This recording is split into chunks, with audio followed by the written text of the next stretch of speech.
The biggest pre-selection of the year is over. We have a winner in Sweden for Melodifestivalen, and it's Benjamin Ingrosso. I will talk about his victory with Allie Lindo, who has been watching Melodifestivalen all season long for us at the ESC Daily.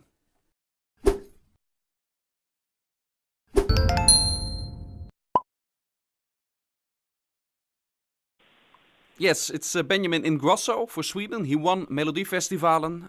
Allie Lindo, you've followed the whole pre-selection in Sweden, all these shows, all these weeks. The right winner, in your opinion? Well, I think it's the expected winner. There's some debate about the right winner, but at least we didn't have a situation like last year. At least this is someone the public voted for. Yeah, I'm very curious in Lisbon how the whole thing is going to sound for Sweden, because I have the feeling that his backing vocalists, they had a big influence on at least the performances in Sweden. Yeah, I am also very curious to see how that's going to work out, because it was quite noticeable that he had backing vocals.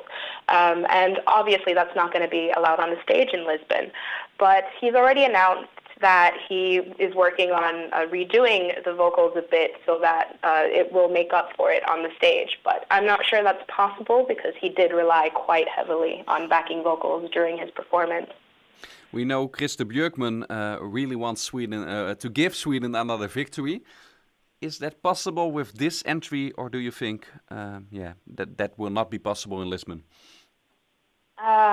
I don't see it happening for Sweden this year, unfortunately. But to be fair, I have been a pessimist throughout this whole pre-selection process, which is unusual for me when it comes to Melodifestivalen. But yeah, I don't see Benjamin Ingrosso bringing home the gold for Sweden this year. Yeah, you said something in an editorial about the quality issues overall in the competition this year. Yeah, I have to admit I've been very, very upset by the quality level. I think the first two semifinals were quite bad, actually. And remember, Benjamin came out of the first semifinal. I think it was an easy win for him that week, because there wasn't really much else besides Jon Lundvik for him to compete against in that day. But yeah, it's been quite bad, and I have a lot of questions for SVT about how they've been selecting these songs. There are quite a few people in there that I just, lyrically and vocally, I'm not really sure how they made it through such a rigorous selection process. So I have some questions. Yeah, the regular televote that we have seen at Eurovision so many years, that's gone now in Sweden. They have this app voting system. How does that work out for them, in your opinion?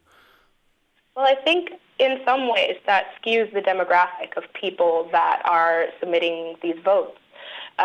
You have to think about the types of people that are more familiar with apps and know how to use apps, and that tend to be the younger generation. In some ways that's good, but in some ways that locks out people who historically have been very committed to Melodifestivalen. And also you have people that, with app votes, it's sort of predetermined. Once the app votes come in, that's a significant portion of how people are choosing the winner. So if you have so much invested in this one form of technology, which obviously is the future, and Sweden is a very techy environment, but I think it does not help those who are maybe not as comfortable with technology, not as familiar with that kind of voting system. So I'm curious to see how people respond to it. There has been some debate about that here. Some people are very big fans of it, and some people are obviously not big fans of it at all. They miss the old system. But with any sort of change, you can expect people to push back against it. Yeah, but the debate is going on in Sweden about that topic now. Yes, very much so. I think there's two debates that are happening simultaneously about the voting system. There's the app voting and how people are using it, how understandable it is for most of the population. But also there's still some debate over the international jury system.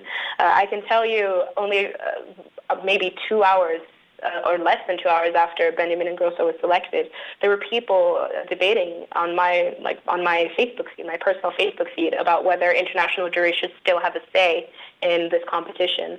But you and I both know that this has been an ongoing debate for some time now. Do you think the only way for Sweden to actually make changes towards the quality of the competition is if one day they will not qualify for the final again at Eurovision? Will that be something that opens their eyes, or is there also debate about the other topic that you just mentioned? Well, I think, unfortunately, with a lot of countries, when it comes to competitions, you do need a wake-up call moment for things to change. Last year, we saw that a song that wasn't chosen by the public, but instead the international juries, that spurred some change with SVT. So they changed the weight of the voting system. So now the public votes have a little bit more power. So I do think it needs to be something big, something that gets the conversation going amongst the public for them to make a big change.